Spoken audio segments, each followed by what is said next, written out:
And the shadow fell upon the land, and the world was riven stone from stone. The oceans fled, and the mountains were swallowed up, and the nations were scattered to the 8 corners of the world. The moon was as blood, and the sun was as ashes. The seas boiled, and the living envied the dead. All was shattered, and all but memory lost. And one memory above all others, of him who brought the shadow and the breaking of the world, and him they named Dragon. From Aleph Nen Teran Alta Camorra, The Breaking of the World, author unknown, the Fourth Age.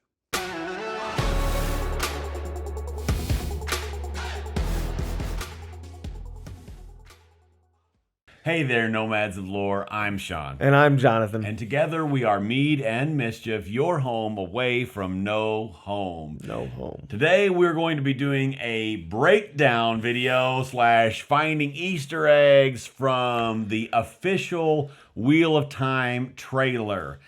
Just so you know, this video is going to be completely spoiler free. We're going to be going through all the things that you may or may not have missed and all the things that are exciting and all those things. We're not going to go through everything like Moraine turned and looked at the man and whatever else. But we are going to find cool things that we are excited about or that are interesting, or maybe even a few things that we're not particularly excited about. That's right. So let's dive in. Awesome. The first part of this trailer is really interesting because we jump into really what's pre-Eye of the World content. We get to see Moraine becoming an Aes Sedai and taking the 3 O's. The 3 O's are to speak no word that is not true, to make no weapon with which one man may kill another, and never to use the one power as a weapon except against dark friends or shadowspawn, or in the last extreme defense of her own life or the life of her warder or another Aes Sedai. Next we see Moraine's Cassira, which is the gem on her head. This is nothing more than a head jewel, but in the past she has used this and other objects such as this to focus on when she's using her power, to focus on these items when she's using her power for eavesdropping. The next thing we see is this sequence that, in Mead and Mischief's opinion, is not necessarily all kind of flowing together as far. All of these visuals don't necessarily go together. That's our guess with this scene. We see Moraine and we see Leandrin, played by Kate Fleetwood, and then we see Alana, played by Priyanka Bose, and they're all it looks like the way this shot is, or the way this kind of scene is cut, it looks like they're there and they're going to stop Logain from escaping, which may be what's going on here. It's certainly cut to look that way, and certainly kind of cut to look like, oh, these Aes Sedai are going back on the 3 O's, which, you know, if you read the book, you know that's not possible, right? They cannot go back on the oaths. They are bound by them, and so they look like they're setting up to use channeling as a weapon. Maybe they're there to try to shield Logain. That could be true. Or these could be just kind of cut cleverly to look like that's what's going on. Next we see several groups of Aes Sedai all broken out into colors. These colors are the 7 Ajas of Aes Sedai. We have a video, we'll link it in the iCard, to explain those Ajas.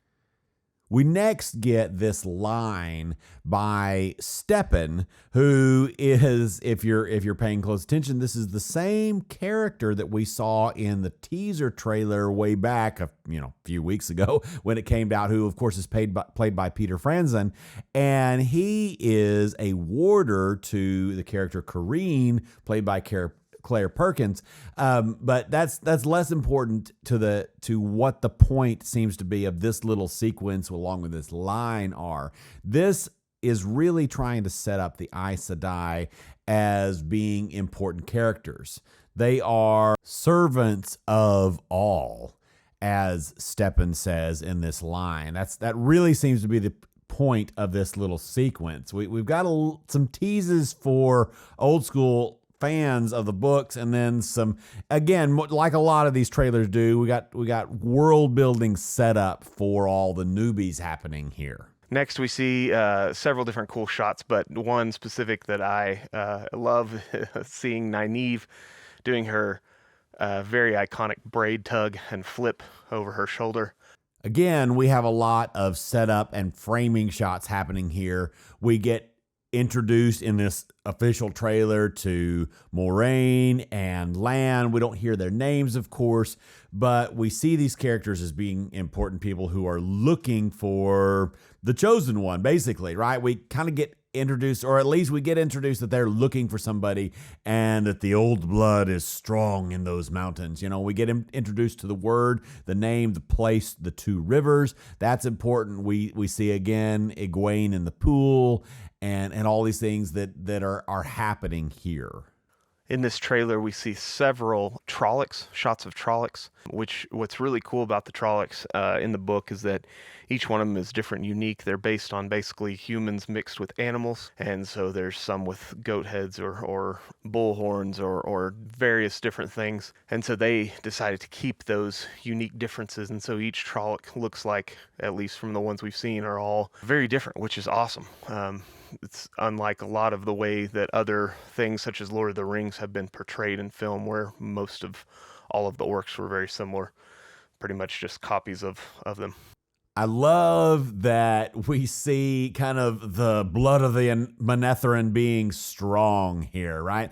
I love that we get this gigantic Trolloc, and we see Tam Althor pulling a sword and crossing swords with this Trolloc. It's just a really, really wonderful moment. I really love that this is in this trailer here. One more little moment that is worth pointing out is in the middle of all of this battle scenes and all these flashes of crazy things, we get this really, really awesome moment of Egwene and Nynaeve standing up to a Trolloc. There are several moments in this trailer where we get to see the people of Emond's Field absolutely kicking butt. The blood of Manetheren is strong indeed. So awesome. So in this next scene, we see a really cool shot of Faldara, which is a beautiful city that is on the edge of the Blight, in the Blight border cities.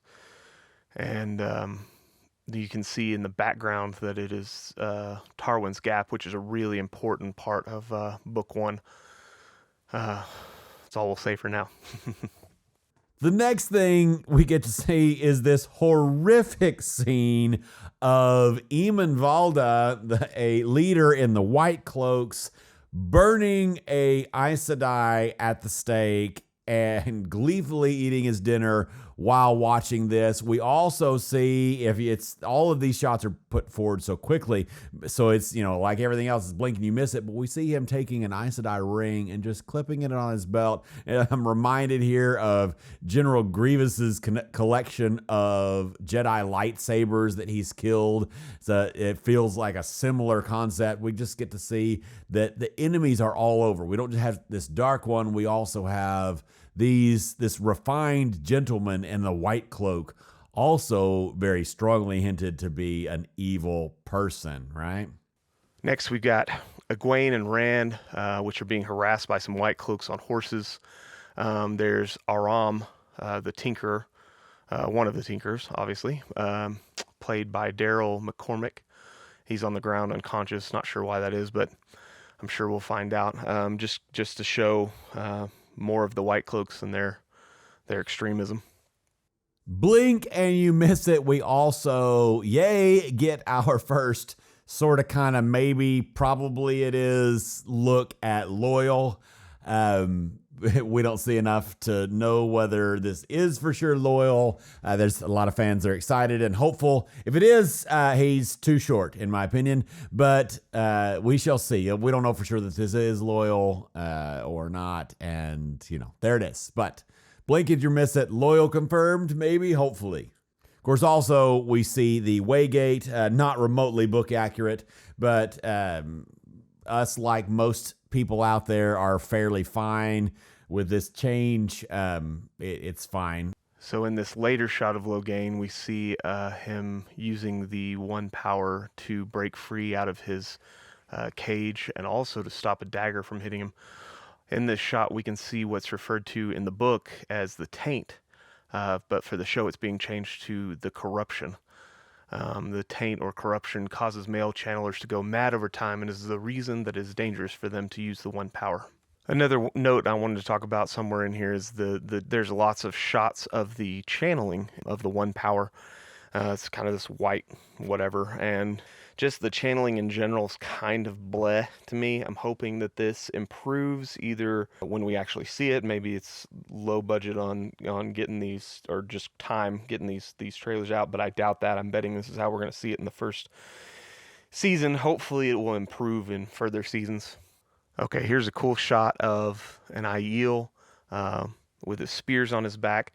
Super cool little scene that I'm super excited to see. Possibly from the Aiel War. We're not sure. It could obviously be many different things, but thinking this is possibly from the Aiel War. These guys are amazing warriors, and I'm looking forward to see how well they are portrayed. This short clip looks super sweet. Wait just a minute. It is not quite over yet, folks. As it was pointed out to us in the comments on our reaction video, we missed that there is something of a postscript, a mid-credit scene, if you will, except without the credits part. Right after the logo comes up, there is more trailer to be seen, and it's got one or two of the best moments of the whole trailer. So if you, like us, missed it, stick around after the logo and check it out. The point of this little post-logo scene or scenes is, of course, the through line that nothing is ever going to be the same. These Emmonsfield 5 and all these people, their lives are about to completely and utterly change. Some of the cool moments that we get in this scene are really, really awesome. We get a couple more nice Trolloc shots, one with the Fade, the leader of the Trollocs. We get to see Lan absolutely destroying what we assume is a Trolloc. It's off screen, of course, but he is definitely killing something, and it's really awesome. The best moment of this post-logo scene clip, whatever, is arguably one more moment of the blood of the Manetheren being strong. We get this blink and you miss it flash of the women's circle killing or attacking a Trolloc, which is super, super awesome. There are so many moments of the Emmonsfield people, the Two Rivers people standing up and kicking butt in this trailer, which is super, super awesome and so on brand. All right, so that was our breakdown / Easter egg video. We are super excited about the Wheel of Time. Mm-hmm. It's going to be so awesome. We hope. Yeah. Looking good. That's right. That's right. Leave a comment below telling us like anything we missed, anything we got wrong. Mm-hmm. And yeah, we love having conversation with you guys. Comment, like, subscribe, all the things, and we'll see you next time. Okay. Bye-bye.